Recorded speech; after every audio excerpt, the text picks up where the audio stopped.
Management Solutions has released its Nordics Economic and Financial Outlook report for the first quarter of 2017. In the first quarter of the year, the Nordics have increased their economic growth rate with the exception of Denmark. Besides the GDP growth rate, inflation and unemployment rates have also increased in all the Nordics with the exception of Norway and Denmark, respectively. As for Denmark, its GDP fell at 2.63% in the first quarter. This behavior was due to the performance of the domestic demand.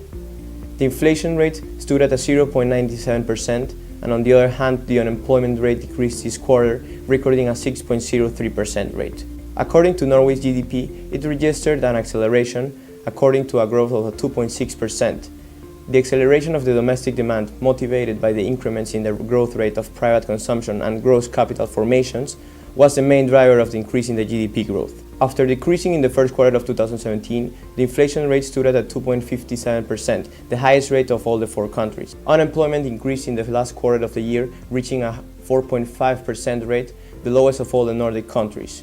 And in what concerns to Sweden, during the first quarter of the year, it experienced an increase in the GDP growth, reaching a 2.24% rate due to acceleration of the domestic demand.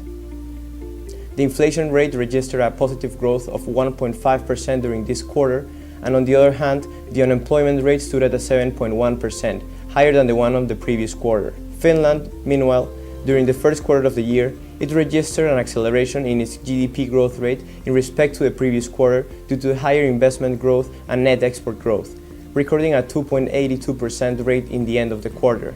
The inflation rate continued on its ascending trend after increasing with respect to the previous quarter, standing at 0.93%. However, Finnish economy registered the lowest inflation rate of all the Nordic countries.